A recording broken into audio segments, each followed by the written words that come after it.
¿Cómo están? Bienvenidas y bienvenidos a un nuevo capítulo de Punto de Vista, el podcast. Y como ya es costumbre, hoy estamos con un tremendo invitado que les quiero presentar y dar la bienvenida primero, don Mario Romero. Bienvenido, Mario, a acompañarnos en este programa de TVUC Araucanía.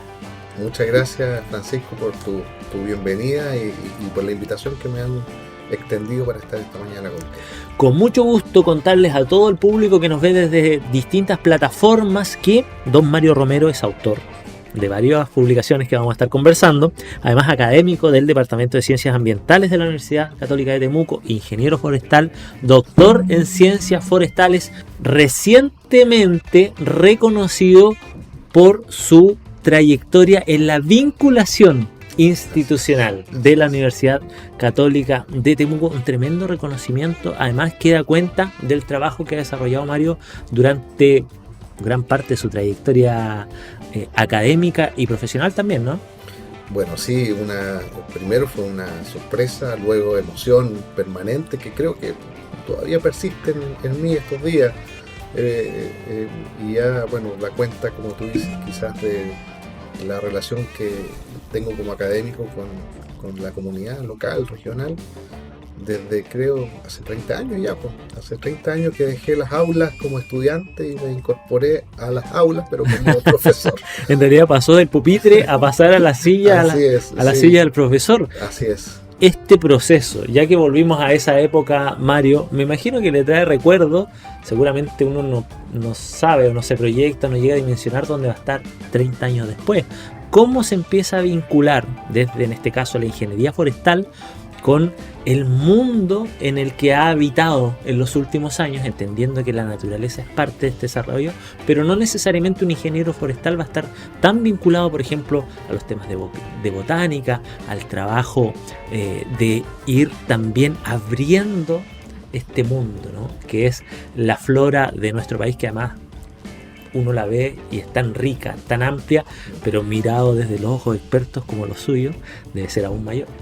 Sí, bueno, los orígenes siempre tienen que ver con momentos clave. Pienso que uno de los momentos que cambiaron el destino, un paréntesis, hay una frase que leí hace mucho tiempo que decía y la publiqué por ahí en las redes, que dos caminos se abrieron ante mí, dijo alguien una vez, y en mi caso tomé el que estaba menos transitado. Entonces, y ese camino menos transitado también fue iluminado por personas que me formaron en la universidad y que vieron a un estudiante que tenía aptitudes para observar, distinto al mirar, observar, y luego con las enseñanzas propias de la botánica a poder identificar especies. Y en ese camino de estos maestros, comenzó en la época de la ayudantía, y por lo tanto, la profesión, que la abrazo con mucha fuerza, próximamente el 3 de mayo se cumple, es el Día del Ingeniero Forestal, así que siempre lo celebro con mucha fuerza. Y uno de estos profesores me dijo una vez que un ingeniero forestal por esencia es un botánico. Entonces a mí me llamó tanto la atención esa frase que, bueno, creo que tiene mucha razón. Y abracé este camino menos transitado porque donde había menos personas involucradas de mi profesión en estos temas. Entonces empecé con los árboles urbanos, primero a conocer mi entorno, luego lo que había en los campos cercanos a Temuco, después descubrí los bosques, su biodiversidad, los humedales, la alta montaña. Entonces cada terreno que yo tuve como estudiante me motivó a descubrir lo que había. Y en ese descubrir hasta el día de hoy persiste. Bueno, y en ese sentido, Mario, ¿llegaste a ingeniería forestal queriendo específicamente ingeniería forestal o te fuiste acercando porque era la opción tal vez más cercana a tus intereses en ese sentido? No, en absoluto. Mira, para nada. No, en el colegio, las motivaciones que habían en el colegio eran de la ingeniería. Ya.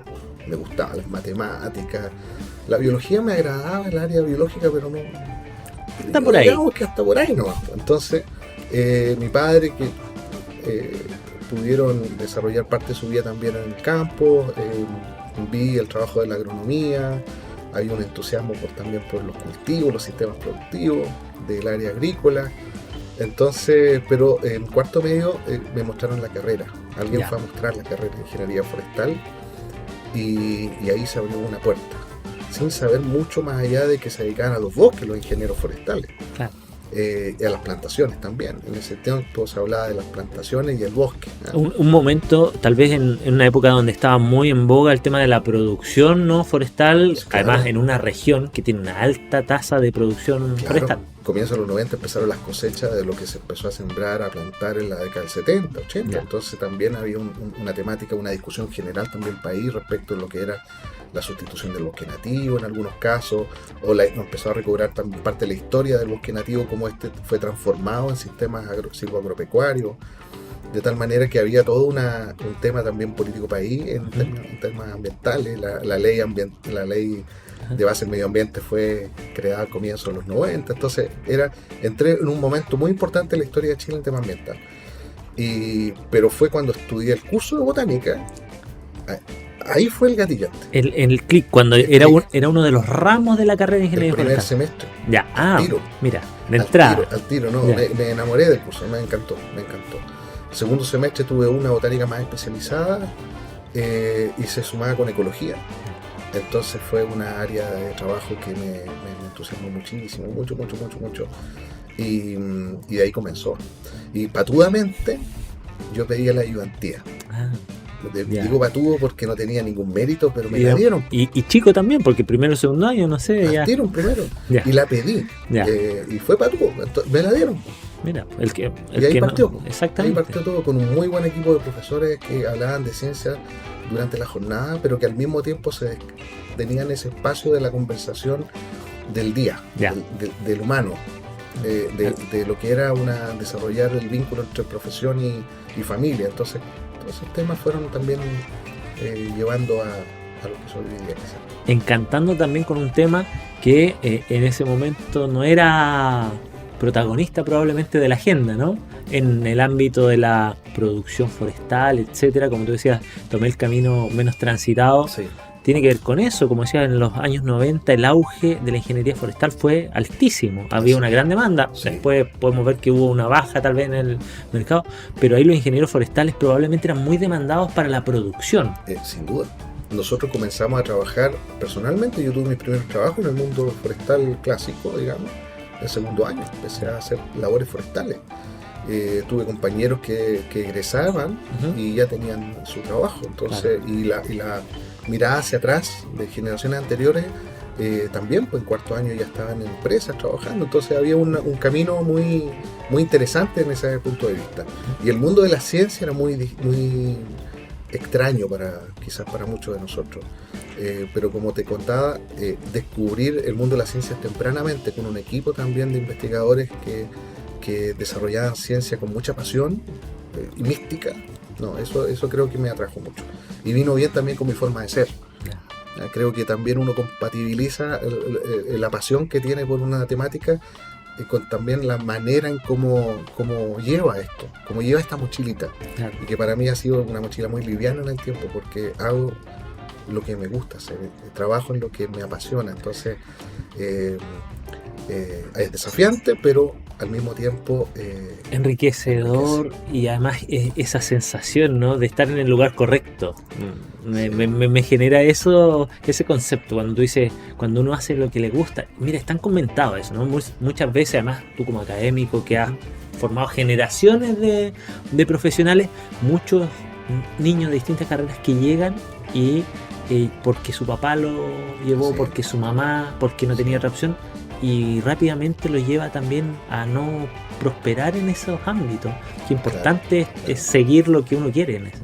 Y por supuesto, un colega hace un par de meses atrás, el año pasado de hecho, me lo comentaba, me dijo una frase que me quedó muy grabada. Me dice la importancia de la palabra de un profesor frente a un estudiante, cuando hablábamos de la nueva generación que está ingresando el año pasado a la institución, por la manera en que uno puede dar argumentos sobre algo, y esos argumentos pueden en esa persona ser transformador completo en su vida. ¿Cómo te marcan? ¿Cómo marca? Entonces tenemos una responsabilidad también social muy grande, porque si uno equivoca las palabras, los tonos, las maneras, puede llevar a que quizás ese sueño o ese deseo de esa persona se trunque. Entonces hay un desafío no mayor cuando uno es académico también, porque mezclar tu pasión, pero también con la responsabilidad que tenemos como académicos. Bueno, pasamos la etapa universitaria, que me imagino con sus bemoles, por cierto, pero ya haciendo lo que te gusta y llevándote a ser un profesional, un ingeniero forestal, pero que, como decía, se va por el ámbito científico, por el descubrir un poco un mundo que hasta ese momento, además, probablemente no tenía el protagonismo que hoy día está teniendo, mucho más, pero que ni siquiera probablemente llega al top, ¿no? Aún académicos, científicos, investigadores como tú han permitido un poco abrir este espectro, muchos más seguramente detrás, pero hay un trabajo también que tiene que ver con acercar esto a la comunidad, y lo planteo, luego podemos conversar más en detalle, pero por ejemplo con el libro que hiciste en algún momento, no quiero decir el nombre equivocado, pero Árboles de Temuco, sí, que tuvo un gran revuelo y que además yo vi el libro, tengo el libro de hecho, y llama mucho la atención que son elementos con los que uno convive pero que no observa. Sí. ¿Cómo llegas a eso, Mario? Pero antes de contarte eso, mira, por favor, paréntesis, ¿sí? En Librería de Ediciones UCT, ajá, hay algunos ejemplares disponibles del libro en físico, así es que están PDF disponibles en la web, pero en físico hay algunos ejemplares que podrían ir a buscar aquí en Librería de Ediciones UCT, Campo San Francisco, perfecto. 056, porque sí, esa es la dirección, me parece. Manuel Montt 56, eso, sí, Manuel Montt. Al inicio de la Avenida Alemania. Bueno, esto parte en clases, cuando era estudiante, porque una de las cosas que los profesores comentaban era que teníamos la posibilidad de estudiar botánica todo el día. Ya. Todo el día. Entonces, ¿qué es lo que hacía? Yo estudiaba en el San Francisco, ajá, y me iba a mi casa caminando. Entonces mi desafío era identificar los árboles que no los conocía. Pero Temuco, como muchas ciudades de Chile, sus árboles urbanos son introducidos, entonces era más complejo, ya, dado que el énfasis que estudiamos era lo nativo. Entonces fue un desafío. Y con mi mamá en ese tiempo tejía, entonces yo tomaba los hilos, las lanas que tenía en casa, de distintos colores, y marcaba algunos arbolitos, ya, para ver cuánto crecían al año. Entonces comencé a estudiar fisiología de los árboles, identificar, pero su fisiología, por los cursos que yo tenía. Yeah. Y todo eso lo documenté, lo iba anotando. Y cuando ya me titulo, mi primer trabajo que presenté en un congreso fue de árboles urbanos, de los árboles de árboles ornamentales. Y luego este fue un congreso en Argentina, uh-huh, que llevé a la jornada nacional, binacional de botánica de Chile Argentina. Yo era profesor part-time en ese tiempo en la universidad, pero trabajaba muy colegiadamente con el equipo de profesores. Fines de los 90. Comienzo del 2000. Comienzo del 2000, sí, ya. Sí, comienzo del 2000. Entonces, esto fue cobrando fuerza y hubo estudiantes que quisieron hacer su trabajo de título en temas de árboles urbanos. Entonces, comenzamos a trabajar en algunos lugares. Había un estudio ya hecho de las plazas de Temuco del profesor Hauenstein, que se publicó en la revista de la Sociedad Amigo del Árbol. Ese material fue enriquecedor para poder ir aumentando el conocimiento de las especies. Y todo decanta en una publicación del año 2009, que curiosamente, personalmente quise que esa publicación surgiera libre, que fuera... que la gente la pudiera leer sin tener que cancelar una revista, adscribirse a nada, sino que simplemente libre y que apareciera en Google. Ah, mira. Libre, las 10 primeras. Entonces, que de hecho uno googlea y se lo encuentra. Sí, pues. Así es. Y eso lo aprendí en ese tiempo. Mira, porque alguien me dijo, si aparece dentro de las 10 primeros, uh-huh, es porque la gente lo va a empezar a leer. Y bueno, lo publicamos en una prestigiosa revista botánica, Chloris quilensis, las plantas ornamentales de Temuco. Y ese fue el puntapié para el libro. Ese fue el puntapié, porque dijimos, bien, esto tuvo una buena recepción y ahora en el libro está la fotografía, está la historia, está todo lo que teníamos registrado en Temuco. Y digo teníamos porque esto también lo publicamos con el profesor Enrique Hauenstein. Entonces, toda la praxis, el desarrollo del trabajo histórico, más todo el conocimiento teórico práctico que tenía el profesor, juntamos fuerzas y publicamos en 2014 el libro. Oye, y además es un libro muy ilustrativo que tiene fotografía, es muy bonito, Sí.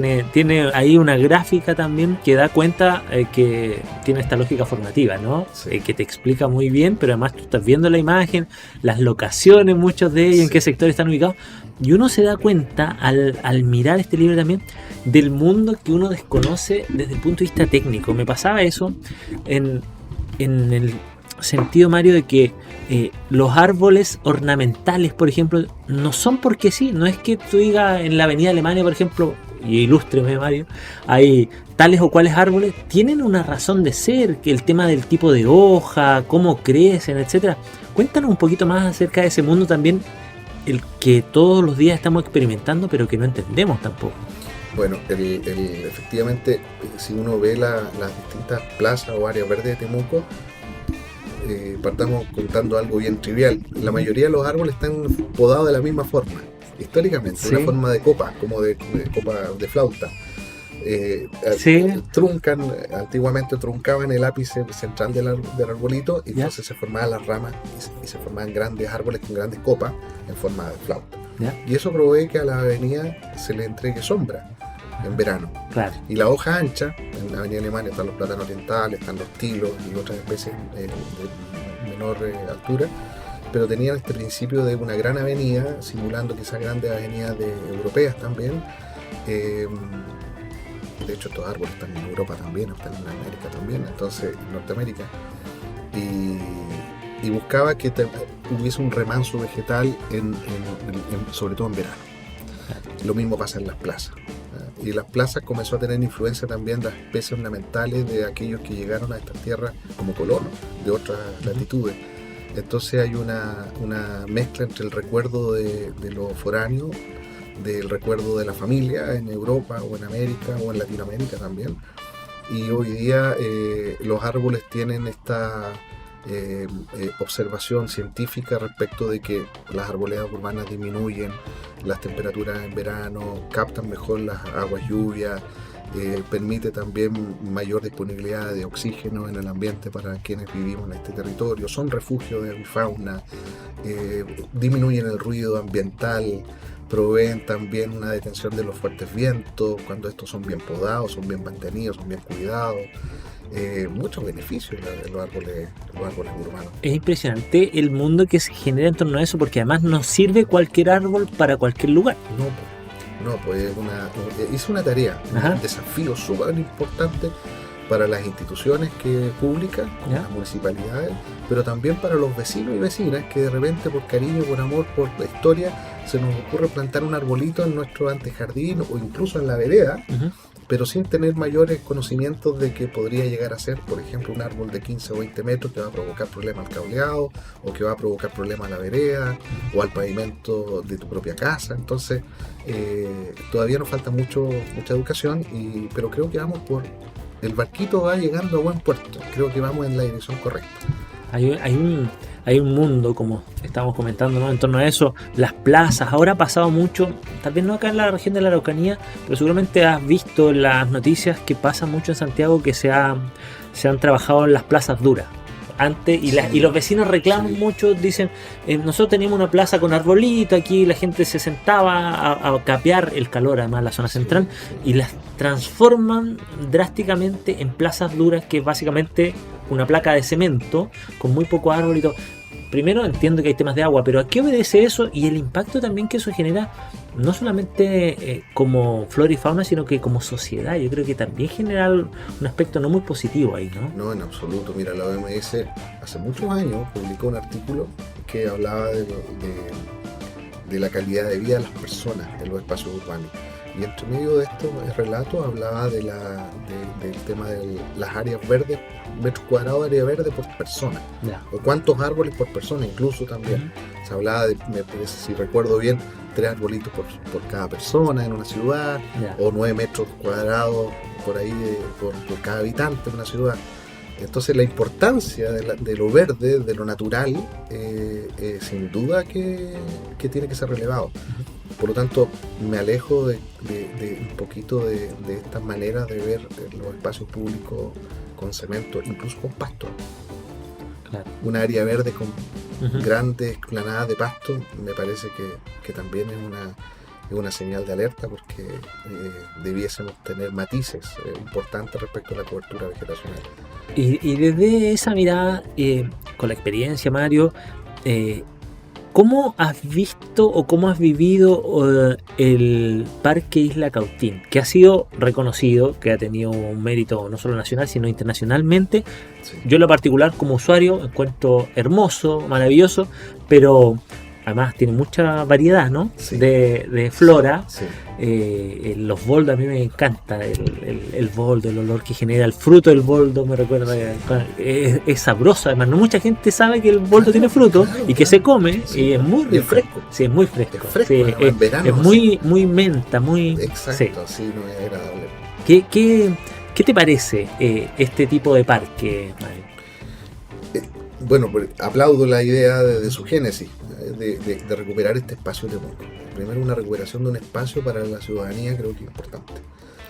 Luego, recuperar este patrimonio natural que tenemos ahí, que lo teníamos desde hace mucho. Desde los boldos que están ahí, por estudios que han realizado directamente colegas de otras universidades, nos han llevado a conocer que son boldos que estaban desde antes de la génesis de Temuco. De tal manera que... o sea, más de 150 años. Sí, claro. Y Temuco tiene muchos árboles que estamos documentando en un próximo... Tenemos un proyecto actual en la Universidad de Vinculación con el Medio que habla de los árboles patrimoniales, su historia, su relato biocultural. Estamos trabajando en ese material audiovisual que va a relevar parte de estos aspectos que te cuento. Entonces, los boldos es parte. Y la ciudadanía habla del boldo. Si uno pregunta en Temuco, más ahora que antes, el boldo aparece como uno de los primeros arbolitos que identifica el ciudadano de Temuco, como representativo de la ciudad. Y estos espacios, curiosamente, están relatados desde hace mucho en algunos libros de historia de la ciudad, donde habla que las personas se dirigían desde el Cautín hasta el Maguilla, que era el Mielol, a hacer paseos dominicales, a hacer zonas de picnic, y los remansos eran los lugares donde estaba el boldo. Así que es probable que en este cordón hacia el Mielol hayan habido muchos más retazos de este tipo enclavados en la ciudad. Hoy día es ese espacio y me parece que resguardarlo, protegerlo, relevarlo, educar a partir de lo que hay, me parece fascinante.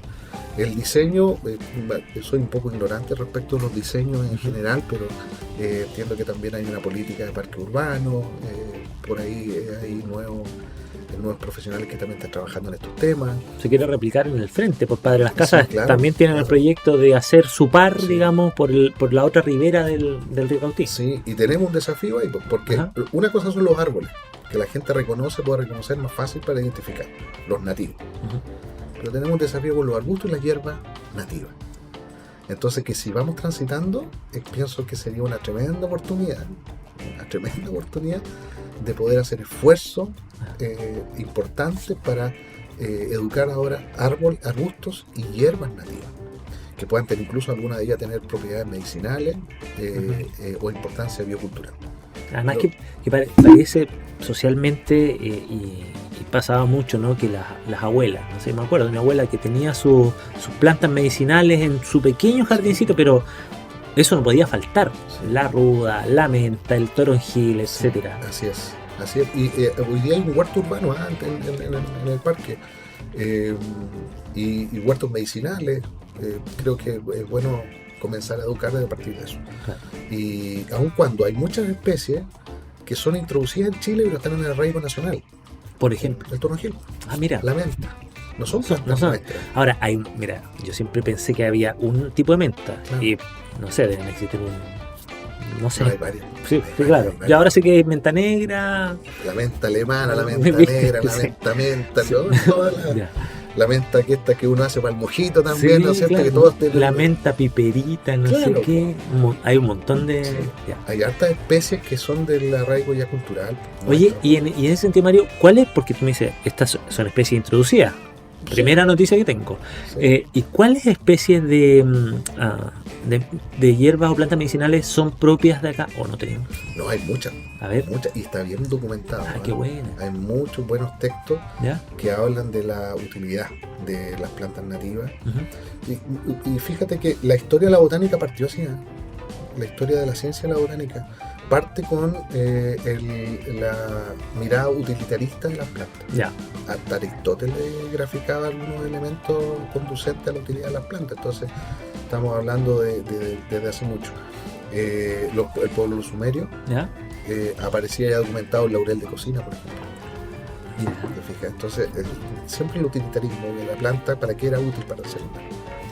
Y bueno, el punto es que en la flora nativa hay mucho documento y muchas plantas. Entonces tenemos la posibilidad de contrastar lo cultural, el relato, oye, tómate una agüita de boldo, haz una infusión, y eso uno lo va contando, el relato tras relato, persona tras persona. Pero a veces pasa de que no te dicen la receta. Entonces hay libros hoy día más científicos que te permiten poder documentar una posible receta. De cómo preparar una infusión, un cataplasma. Entonces, plantas como el canelo, planta como el melín, que es una planta parecida a la luma que crece en el bosque valdiviano, planta del boldo, el peumo, en fin, hay tantas plantas. Y esos son nativos, por ejemplo, son propios de nuestra zona también, etcétera. De hecho, los nombres que te acabo de dar son origen mapuche. Y me quedé pensando en eso, Mario, porque, por ejemplo, la lengua mapuche es una lengua oral, ¿cierto? Que no tenía escritura, o sea, eso se ha llevado en poco tiempo, en 40 o 50 años, se ha trabajado en eso. Tenemos un experto acá en la Universidad, Arturo Hernández, que trabajó mucho en dilucidar un poco, ¿no?, este lenguaje. Pero me lleva a pensar en eso, en que además la cultura mapuche tiene un arraigo muy particular con la tierra, con las plantas medicinales. Las machis generan todo un sistema probablemente de sanación en torno a las plantas medicinales, y eso me lleva a pensar lo importante que es. Nosotros hemos escuchado muchas veces que las propias machis reclaman a los bosques de monocultivo porque secan sus tierras, y lo que hace es que les impide, por ejemplo, tener sus huertas medicinales porque se les seca. El impacto que ha tenido eso en el territorio, por ejemplo, tú que tienes la posibilidad además de recorrer tanto bosque nativo como zonas urbanas y todo, ¿cómo lo ves? Uno de los grandes problemas que tenemos hoy en el planeta es la pérdida de biodiversidad. Y cuando hablamos en el mundo de las plantas, para nuestro país tenemos una biodiversidad de sobre 30.000 organismos, digamos, especies, variopintos, en plantas, animales, en fin. 35.000 me parece mucho que es el dato. Y en plantas, solamente las plantas superiores son cerca de 5.500 especies que están descritas, de las cuales prácticamente la mitad es endemismo. Y esa es la flora que está en peligro hoy día. Hoy día tenemos un sistema de clasificación de especies en Chile que cada año sesiona. Somos parte de ese comité además como institución, en donde estudiamos las propuestas que llegan de qué especies podríamos comenzar o qué especies están con real amenaza de extinción. Tú sabes, hay muchas plantas que están con problemas de conservación, de las cuales muchas de ellas son plantas medicinales también, no solamente para el pueblo mapuche, sino que en general para todos nuestros pueblos originarios que nos han ido contando a través de los relatos históricos, de lo que también se ha escrito, digamos, distintos autores, la importancia de esta biodiversidad de especies naturalmente medicinales. Y por lo tanto ahí hay un desafío mayúsculo de poder recuperar y recuperar. Cuando hablamos de recuperación, y una vez creo que lo dialogábamos, Francisco, hablamos de conservación. Sí. Y la idea es poder entonces reconocer primero dónde están los problemas en esta matriz que tenemos de desarrollo forestal en Chile, esta fragmentación que ha ido quedando en algunos momentos del bosque nativo, o el salir de las áreas silvestres protegidas con bosque nativo a lugares que pudiesen transitar a sistemas productivos también con bosque nativo, productos forestales madereros, poder tener también un sistema múltiple de producción, porque no hay que olvidar, y tú tuviste hace poco acá sentado a un experto en el área de la agronomía, que nos decía que hay alimento natural para 1.500 millones de personas. Y somos vamos para los 9.000, sí, pues, entonces, 2050. El tema de las plantas medicinales, tenemos una misión para reproducirlas fuertemente. Ahí, además, en la mirada, primero botánico, ¿no? Con el corazón, pero también como ingeniero forestal y como profesional, me imagino que se plantea también este desafío de equilibrar, ¿no? Porque la producción es también parte del desarrollo, sí. Pero por otro lado la conservación es fundamental, pensando en las futuras generaciones, en el impacto que tiene además, me imagino, distintos tipos de plantas en la medicina moderna también, ¿no? En la farmacéutica, etcétera. Por supuesto, más aún cuando hoy día tenemos en nuestra universidad una carrera, química y farmacia, que uno de sus cursos iniciales de formación es de botánica, pero hacia el mundo de la farmacia, ¿no? Y bueno, tenemos un vínculo muy importante con el mundo público vinculado a la conservación del bosque nativo, de su biodiversidad, de humedales, pero también trabajamos fuertemente con la empresa privada. Hemos tenido proyectos que hablan de aquello, una vinculación estrecha de cómo mejorar las prácticas también forestales, tanto en plantaciones que no solamente son de pino y eucalipto, hay plantaciones de bosques de especies nativas, roble, raulí, coihue, que hoy día a la luz de tantos años son verdaderos bosques. Si uno camina, y te invito a hacerlo en alguna oportunidad, vamos a un lugar y ver si los ojos nos dicen que si esto es una plantación o no, porque se transformó en un bosque biodiverso, pero con especies nativas. Y hay una importante ahí entonces sugerencia respecto de cómo poder hacer, a partir de estas experiencias que hemos tenido como universidad y como equipo de académicos, de poder manejar nuestros ecosistemas naturales y artificiales que propendan también a aumentar los bienes y servicios que los propios ecosistemas boscosos entregan. Bueno, y ahí una aclaración, y ya que tenemos aquí un experto, es muchas veces la gente, todos nos preguntamos, el ciudadano común, ¿por qué se planta solo pino? ¿Por qué se planta solo eucalipto?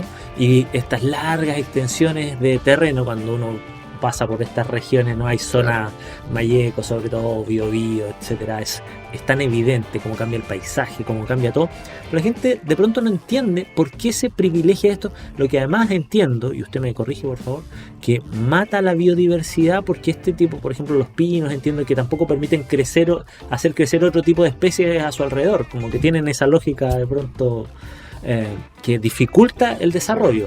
¿Por qué se privilegia esto? Y bueno, tú respondías un poco antes lo que se puede hacer, pero ¿por qué pasa? Sí. Bueno, nosotros, primero que todo, en la historia de nuestro país, en su historia republicana,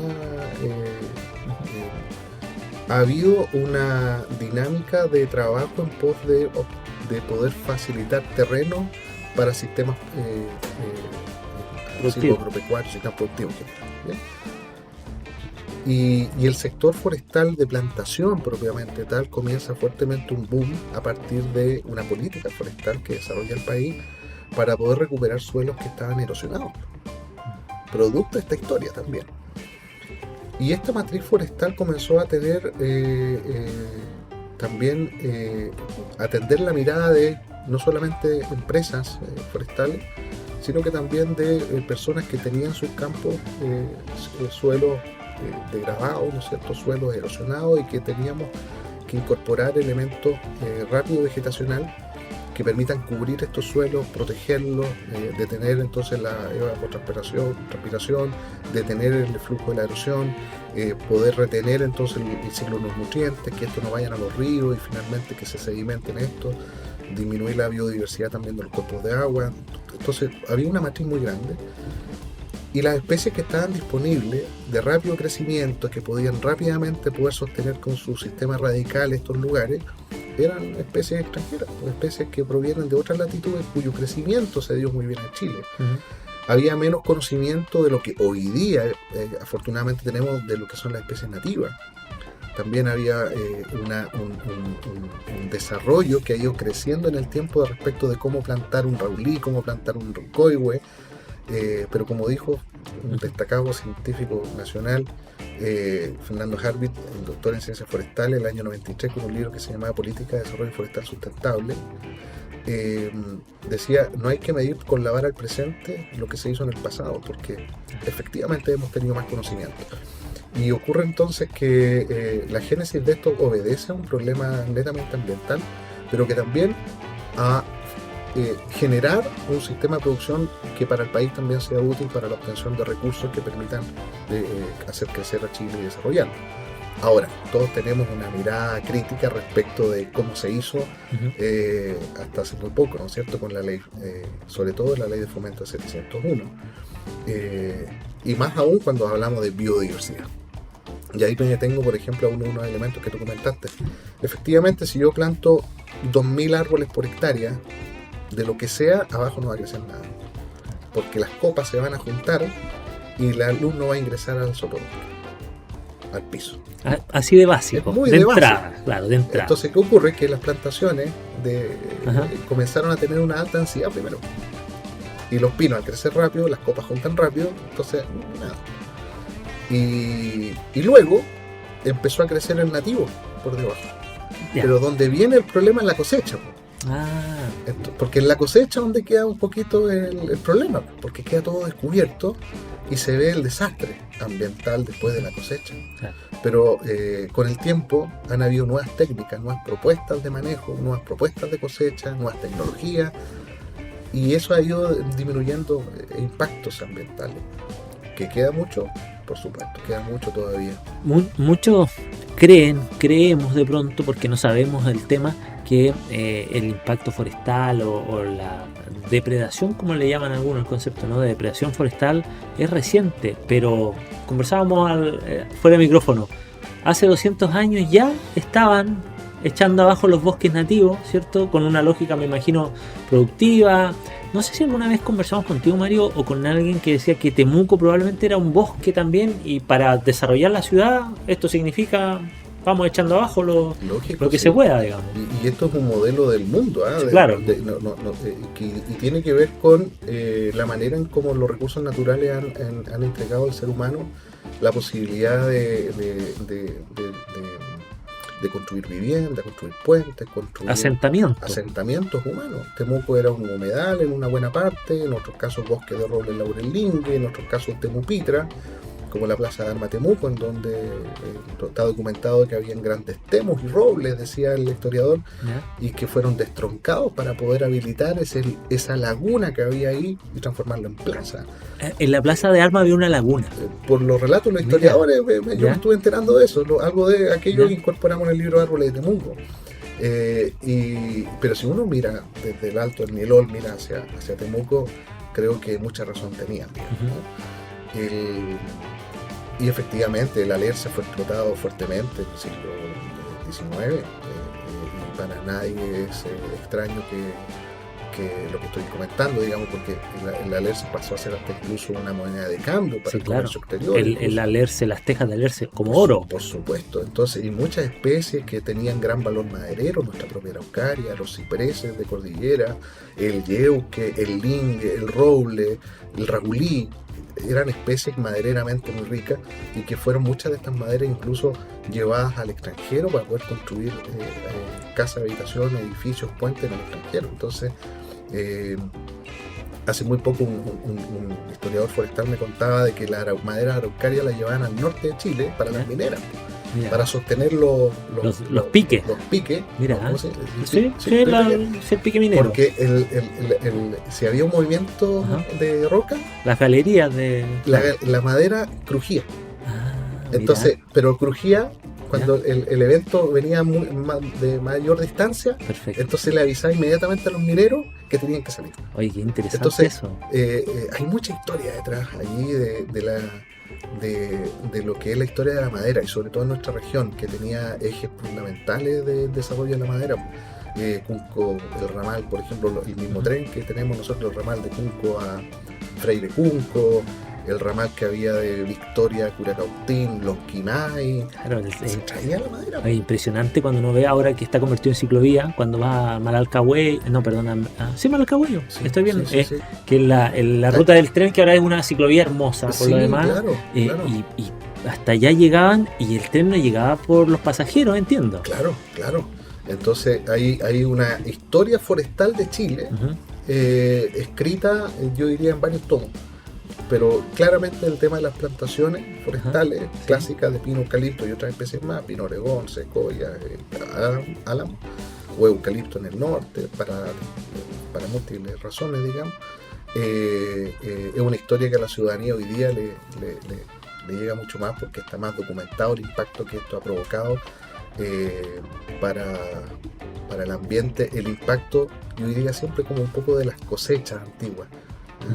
Porque la plantación en sí, como lo comentaba hace muy poco, las plantas son plantas y van a favorecer el ambiente. Bien. Personalmente siempre he dicho, el problema no es el pino, no es el eucalipto, el problema son cómo lo manejamos los seres humanos.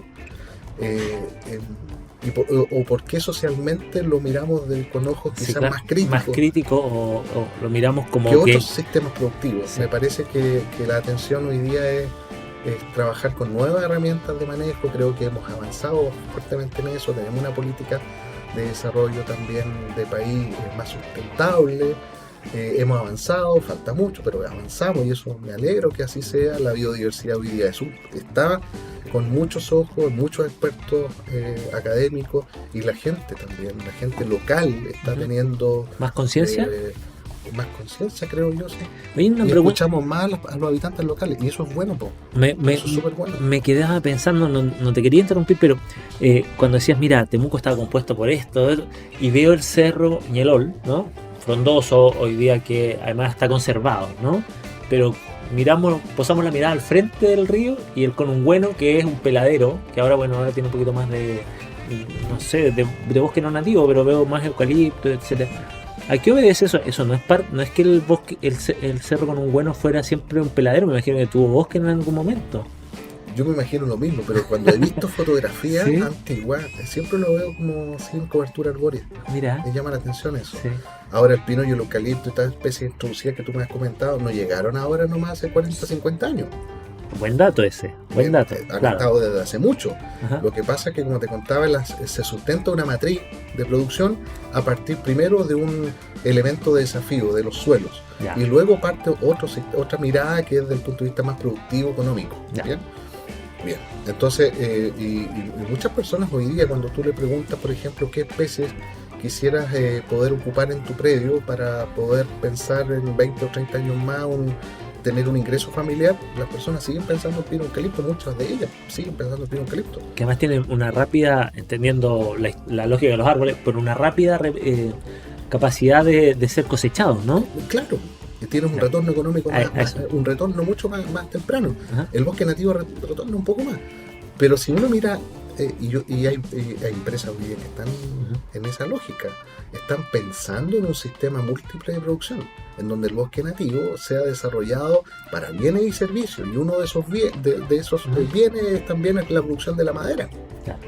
El proveer de bienes y servicios desde un contexto de un sistema múltiple, creo que es el camino a seguir. Es desafiante, y yo voy a volver a lo que tú comentabas, como habías estado viendo la entrevista de Marcelo Toniati, que también nos ponía un punto ahí, y que ahora podemos no contrastar, pero también complementar. Decía, se habla mucho de la depredación también del Amazonas, ¿no? Que cada día son cientos de hectáreas, no quiero exagerar, pero muchas hectáreas pero o sea, en alguna parte hay que sembrar, porque ahí viene lo que tú te acordabas de la entrevista.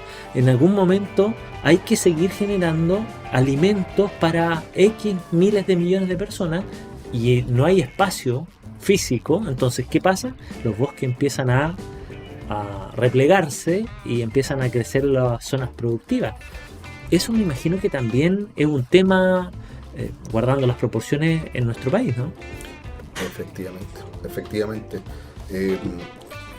Soy de aquellas personas que hablan de que el bosque nativo no hay que poner candado en absoluto. El bosque nativo hoy día tenemos un bosque sobremaduro en varios lugares, y tenemos que también manejarlo, y se han hecho muy buenos trabajos al respecto para poder revigorizar, para poder rejuvenecer estos bosques y poder tener entonces, como te contaba adelante, bienes y servicios que provee el bosque, entre ellos el recurso vital que es el agua, No es que un árbol produzca agua, sino que el contexto del recurso forestal tributa a mejorar la cantidad y calidad de las aguas que nosotros necesitamos y que los distintos sistemas productivos necesitan además. Entonces es un desafío, más cuando hoy día nuestro país se ha ido también fragmentando con una realidad social, económica que quizá no lo veíamos con fuerza, que es las parcelaciones. Sí, que ha crecido exponencialmente, ¿no? Así es, mucho. Entonces, y con un impacto no necesariamente positivo en ese sentido. Bueno, es complejo, pues ya pensemos solamente en el tema de dónde dejar nuestros residuos domiciliarios. Claro, ¿no? Que hoy día además seguimos con temas complicados porque un tema no menor. Hablábamos con el gobernador hace algunos días, una semana atrás, y él nos decía, claro, que la Araucanía hoy día adolece de un problema muy serio porque basta con que se emita una resolución en la región del Biobío y nos limite, nos ingresan más residuos de la Araucanía y entramos en un colapso. Así es. Real. Es un muy complejo panorama que, como te contaba, el tema de las parcelaciones, quizás hace un par de 20 años atrás no lo veíamos como tal.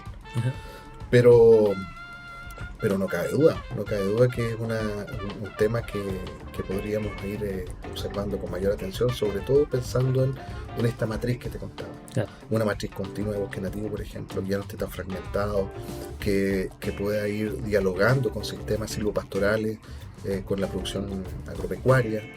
Hay lugares y lugares. No todo es para producir. No todo sirve para todo. No, hay lugar y lugar. Nosotros tenemos distintos tipos de suelo, distintos tipos de sitios, como técnicamente nosotros hablamos, que pueden ser destinados a un tipo de sistema de producción. No todo es para madera, no todo es para producir biodiversidad, no todo es para... creo que tenemos ahí herramientas hoy día, herramientas de conocimiento y profesionales, que es lo más bonito. Fíjate que las municipalidades hoy día están abriendo espacios fuertes de departamentos en medio ambiente. Claro. Y están trabajando exalumnos nuestros también, varias de ellas. Así que eso también habla de cómo como universidad nos hemos ido posicionando en el tema a través de la formación de profesionales de distintas carreras que están trabajando estos temas ambientales y promoviendo soluciones a estos problemas reales que la sociedad tiene.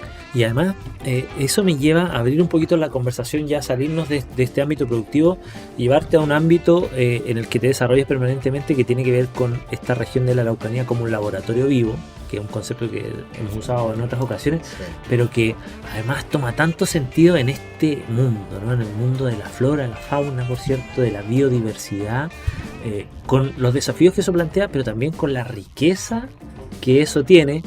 Y estamos hablando aquí con un experto que la ha vivido. Tú no solamente estás te has posicionado con el libro Árboles de Temuco, sino con una producción, con un libro que es hermoso también, que se llama Flora del Parque Nacional Conguillío, en particular. Casi su segunda casa, Mario, el Parque Nacional Conguillío, ¿no? Así es, sí.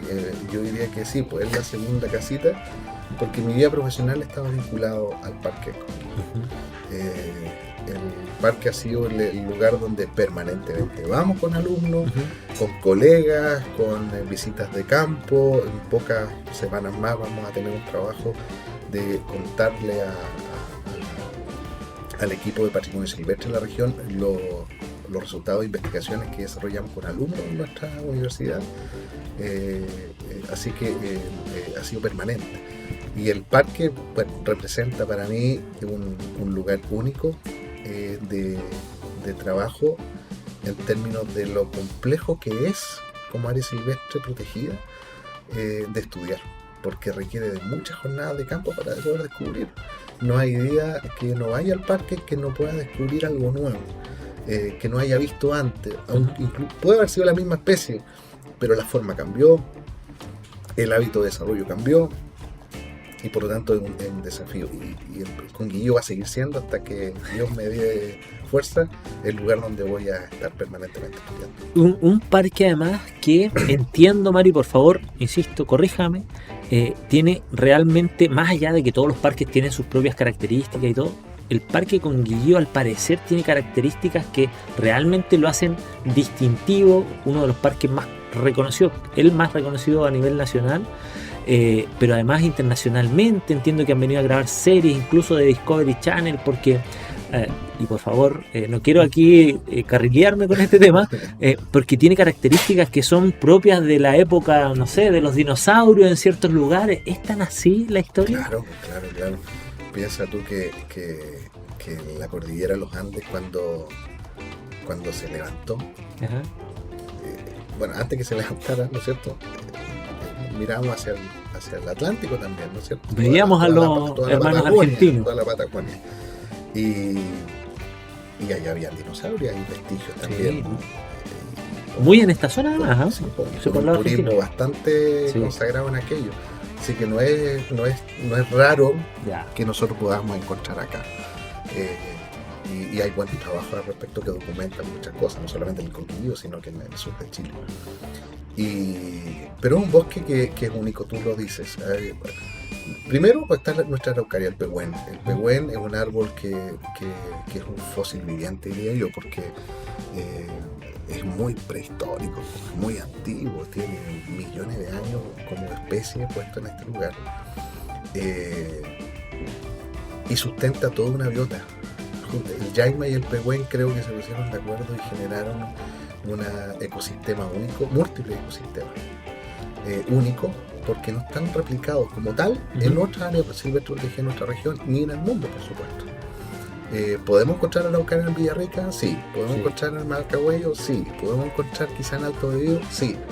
Pero como está formado el Parque Nacional con el yaima como modelador de todo ese paisaje, es único, no tenemos otro paisaje similar, a mi juicio. Claro, ¿no? O sea, a su juicio, que es más que documentado, informado y válido en esta temática.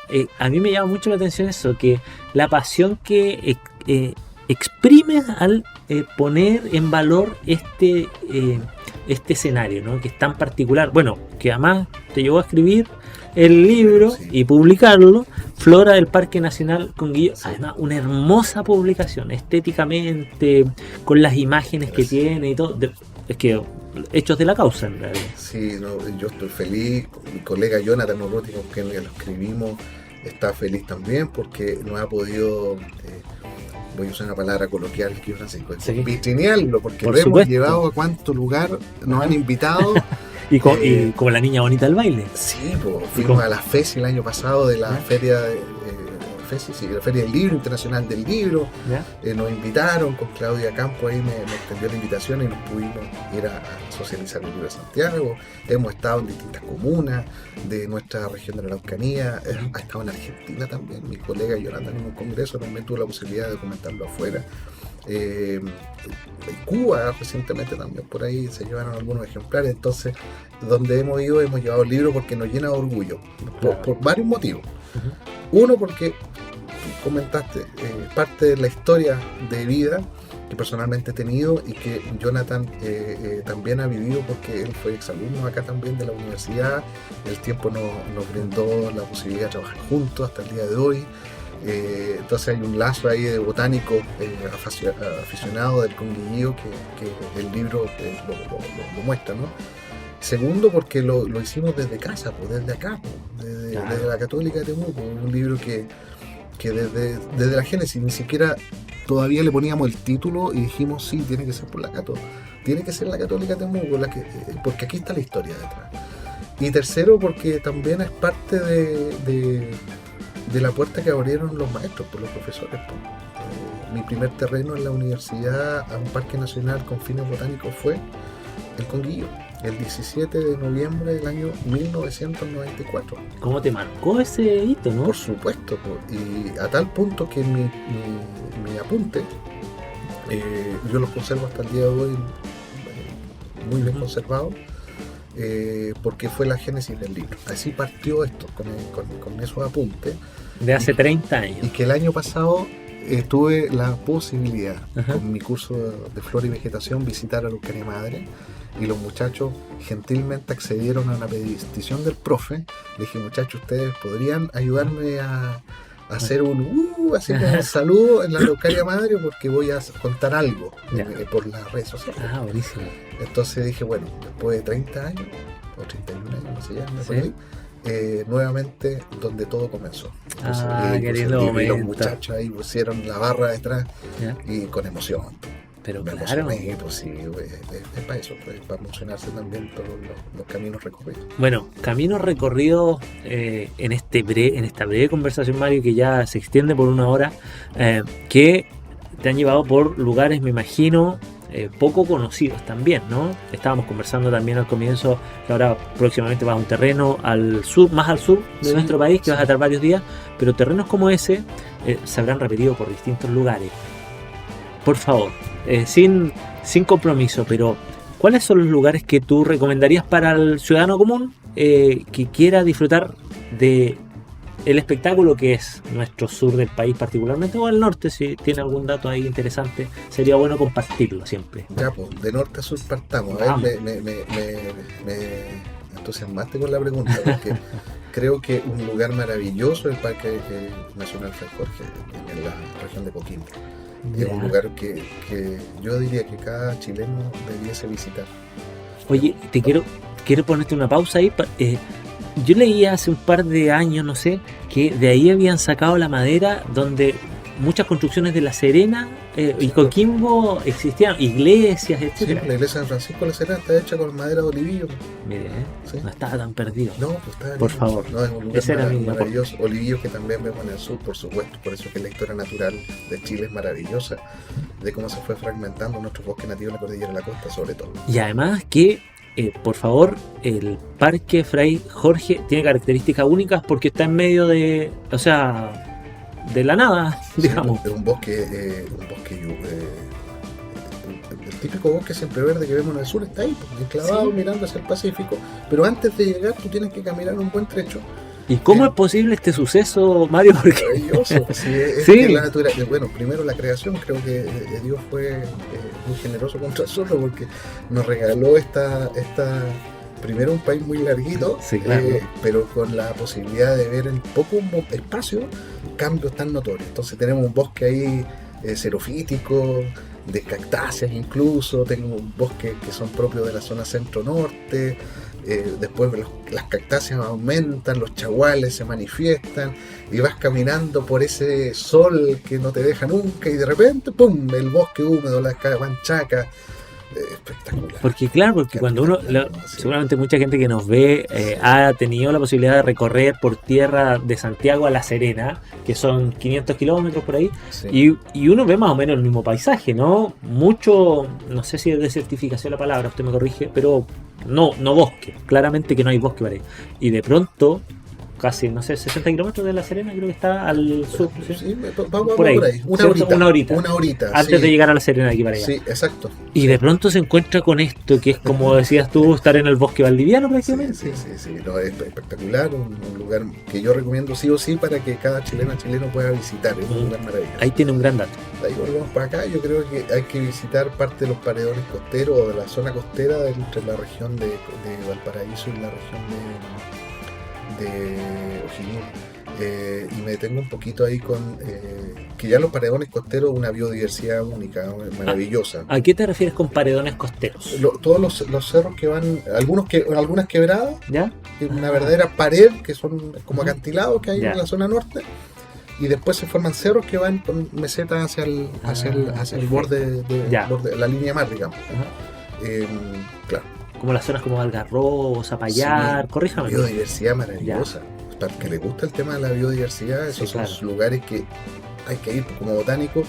Yo, la verdad, cuando he tenido la posibilidad de ir, incluso en mi familia, debe ser un tema eso, ¿no? Ir con Mario y a recorrer cualquier lugar, y Mario, hoy vamos de pasadita 4 horas. No, hay historias re buenas ahí que me han llevado incluso a parar un poquito porque es demasiado. De hecho, no me gusta mucho ir de vacaciones a lugares naturales así tan bonitos porque me entusiasmo tomando apuntes. Mira, me imagino. Fome la cuestión, pero bueno, es así. Mira, ir a conocer Las Palmas, el Parque Nacional, Las Palmeras, Las Palmas chilenas, que en Temuco tenemos la posibilidad de ver, por lo pronto recuerdo 4 en la Plaza de Temuco, y 2 aquí en la Avenida Alemania. Mira. Que son vestigios de nuestra flora muy antigua de Chile. Las únicas palmas australes son de climas tropicales, pero ya te contaba la cordillera de los Andes cuando la levantó. Dice un relato por allí que relata la misma palma chilena, dice: cuando se levanta esta cordillera, mis hermanas quedaron relevadas para el norte. Hay una separación. Y me quedé abandonada y sola en este lugar, hasta que conocí al hombre, que el hombre me dio el nombre de Cancán, seguramente por el sonido de sus semillas, dice. Mira, entonces, porque el frutito es un coquito chiquitito, que al quebrarlo suena así, pues entonces seguramente de ahí era el nombre. Ese Parque Nacional de las Palmeras. Y para acá, al sur, para que nos arranquemos al sur, dejando el Conguillío, por supuesto, que es mi parque preferido. Que tiene un capítulo aparte. Sí, creo que Alto Biobío. Hay toda una historia cultural vinculada a los bosques araucarias, a los coironales, a los bosques de Mirre, la historia pehuenche. Creo que es súper interesante recorrer Alto Biobío como área silvestre y también lugares que no son protegidos hoy día con el estatuto legal, pero sí con las comunidades locales. Yo creo que vale muchísimo la pena recorrer nuestra región en la zona de Comuna de Lonquimay, sobre todo ahí Alto Biobío. El sur me quedo con Puyehue. Creo que Puyehue es un parque maravilloso para recorrerlo extensamente. Vicente Pérez Rosales me gusta mucho cada vez que me arranco para allá, Puerto Vara por ahí. Y Chiloé, pues Cucao. No, qué hermoso, ¿eh? No, Cucao, llegar arriba, recorrer. Yo soy de los turistas menos un turista extraño. Me imagino, Mario. Yo no hago sendero. Se mete a lo derecho nomás. Claro, por investigación, por supuesto, claro, porque cuando voy con mi familia, senderito. Respeto todas las normas. Pero cuando vamos a investigar, hay que hacerlo. Hacemos rutas de trabajo, metodologías que son validadas y a la que te criaste nomás. A lo que encontremos. Y así conocemos y así enseñamos y así aprendemos. Y eso, mira, nos queda poco tiempo, pero no puedo dejar de preguntarte esto también. Muy en la lógica del investigador, ¿no? Que está tratando ahí de documentar, de descubrir, de conocer, pero también expuesto, sobre todo en la naturaleza, a los riesgos que eso implica. Cuando tú me dices, nos vamos a lo derecho, es subir un cerro, bajar un cerro, no sé. Sí. Y es complejo, uno cree que es fácil, pero escalar un cerro boscoso es un desafío. Es un desafío, pero para eso también existen técnicas que nos provee la profesión, porque primero que hacemos un buen análisis cartográfico, de geoposicionamiento, digamos, hacemos rutas pensadas, la tecnología hoy ya nos permite poder visitar el lugar de una manera no presencial, y luego en terreno seguimos esa ruta, o sea, no es que así nomás. Ahora, si esa ruta te tocó compleja, la realidad supera la ficción. Te tocó nomás. Yo le digo a mi alumno, esta es la ruta, y si mi alumno dice, pero está lleno de quila, lo siento, esta es la ruta. Claro. Tendremos que abrirnos con machete, hacer una huella, y uno lo hace. Y por supuesto yo he tenido harto. ¿Sí? ¿Alguno que recuerde? Mira, en su momento probablemente con preocupación, hoy día con cariño. No, con cariño y que a mí me produce un poco de risa. Sí. Porque el remate te voy a contar por qué. En mi doctorado, yo hice mi doctorado en la Universidad Costera Valdiviana. Entonces, hubo muchas jornadas de campo, muchísimas, y me acompañó mucha gente que con gentileza me acompañaba a hacer los trabajos. O sea, que mucho cariño. Pero llegó un momento de una jornada larga que la gente empezó poco a poco, tenían que irse a sus diferentes lugares. Algunos venían de Temuco, otros venían de Valdivia, entonces tuvieron que irse. Entonces yo me quise quedar un día más para fotografiar. Cuando estoy trabajando me cuesta mucho la fotografía, no se puede, digamos, pero entonces dije, voy a quedar un día más. En una ruta conocida, simpática, no tan difícil.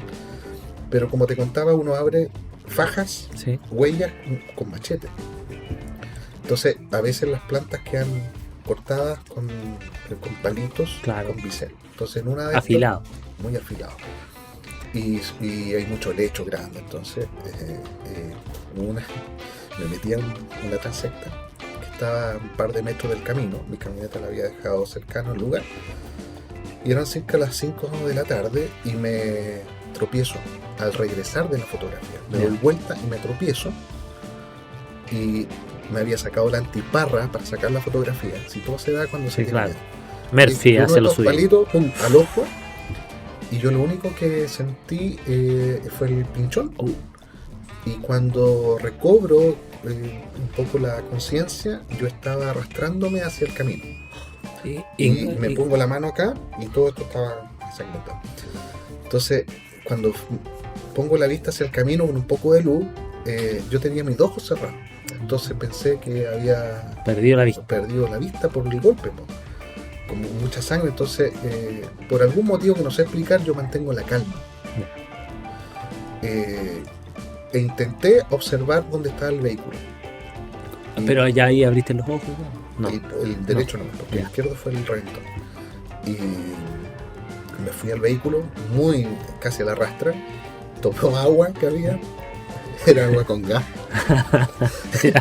cinta Mastiff, de esta cinta de pegote, ¿sí? Pesqué parte del papel que había de las muestras que tengo para botánica, ¿no? Y me tiro el agua al ojo, y me pongo un papel y me amarré. Y me dejé este ojo abierto, subí a la camioneta y eran puras quebradas para abajo el camino, con quebradita, y yo me fui apegado hacia el otro costado. Hacia el otro costado. Entonces, con eso bajé. Y eso era 1 hora de bajada. En la tarde. Llegué a la casa preocupado porque me habían invitado a tomar once. Los colegas. Donde estaban haciendo el campamento, digamos, sí, campamento base.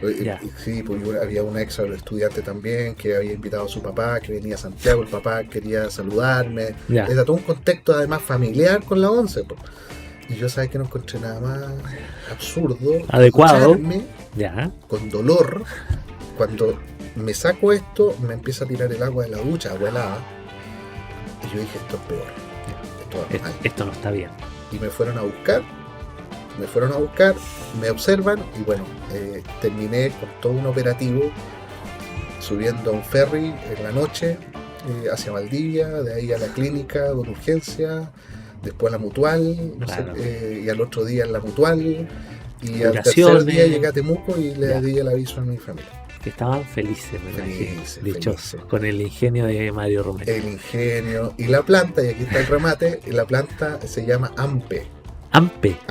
Entonces yo, cuando le explicaba a la gente con qué me había pasado, yo le hablaba técnicamente. Mira lo absurdo, le decía, no, yo me tropecé y me rompí el ojo con el tallo del AMPE. Mira, como si una hoja del AMPE. Entonces la gente se ríe hasta el día de hoy por eso. Y un querido profesor, Antonio Lara, profesor de la Universidad Austral, titular de la Austral, que era parte de mi comisión, me dijo, la planta del día de hoy se llama quita ojo. Entonces cuando revisó mi tesis, me puso ahí, te envió un quita ojo de regalo, me puso la hoja en la tesis que me envió después de regalo, puso una hojita y me dijo, aquí va el quita ojo. Hasta el día de hoy yo le digo quita ojo al AMPE. Pero cosas como esas me han pasado así de grave. Y qué bueno que hoy día las podemos contar con una sonrisa, ¿no? No cabe la menor duda. Absolutamente. Pero fue una cuestión impensada, efectivamente. Claro. Y como eso también genera el llamado a la precaución, me imagino, con la experiencia que tiene Mario, muchos años en terreno, siempre el llamado un poco a la precaución en eso, ¿no? Y sobre todo cuando estamos desde el contexto de trabajar con alumnos, trabajar con estudiantes, ¿no es cierto? Porque los chicos tampoco vienen de un conocimiento o muy acabado de nada. Entonces zapatos, guantes, la antiparra. Elementos básicos. ¿Cuáles serían los tips, por ejemplo? La vestimenta adecuada. Pantalones gruesos que abriguen. El zapato sobre todo. El zapato es muy clave porque el zapato te tiene que mantener el pie abrigado. Y ojalá con zapato alto, con el tobillo abrigado. El trabajo en bosque es distinto a andar en sendero. Me imagino. Un buen pantalón que también te proteja las piernas y ojalá una polaina, digamos, encima para los bosques más duros. La antiparra cuando uno está abriendo terreno, pues, la antiparra siempre tiene que estar, guantes y un identificador, ropa de color. Que es algo que nos permita poder ver a distancia. Claro. Y el no viajar solo.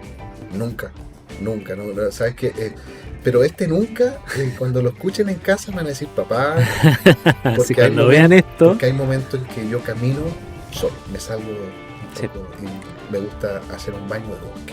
Claro, que además hoy día están de moda los baños de bosque, ¿no? Y que bien hace. Entiendo que hay un estudio también, que alguna vez lo leí por ahí, que cuando tú te conectas con el verde de los bosques, etcétera, te cambia fisiológicamente, tu cuerpo dice, este es un lugar de calma. Sí, pues. Un día de caminata, dicen por ahí, es un mes de oxígeno en tu corazón, puro, libre, tus energías cambian, tu estado de ánimo cambia. Con un día de caminata. Imagínate. Entonces, bueno. Tienes la posibilidad además de hacerlo permanentemente. Lo hago, me saco los zapatos, camino. ¿Disfrutas? Me gusta, sí, el silencio del bosque, aun cuando el bosque nunca es silencioso, pero me encanta ese sonido del bosque, el sonido del viento, de las aves, de las hojas, el sentir cuando cae una hoja, cuando cae un fruto. Lo grafico así, cuando cae un fruto del bosque, el bosque está nuevamente regenerándose. Entonces me imagino ese bosque en 300 años más, me lo imagino. Y ahí también hay momentos para agradecer la oportunidad que uno tiene, pues. Gracias al Creador. Es maravilloso poder escucharte con las ganas, con la pasión, Mario, que nos cuentas esto. Nos da ganas de seguir conversando. Se nos acaba el tiempo, pero me quiero quedar con esto, con tus últimas frases, con sentir lo que tú transmites, con el disfrutar y además documentar tu experiencia en la naturaleza. Te agradecemos mucho el haber conversado hoy día con nosotros. Muchas gracias, Francisco. Reitero la gratitud que tengo de que me hayan invitado y considerado en esta oportunidad. Con todo Muchas gusto. Gracias y que les vaya excelente también en todo lo que tienen planificado este año. Así es, agradecemos entonces, muchas gracias a don Mario Romero por acompañarnos hoy día, un destacadísimo académico de la Universidad Católica de Temuco, ingeniero forestal, doctor en ciencias forestales, además con 30 años de experiencia en lo que más le gusta, la naturaleza. Con esto cerramos el capítulo de hoy, nos vemos en el próximo capítulo de Punto de Vista, el podcast.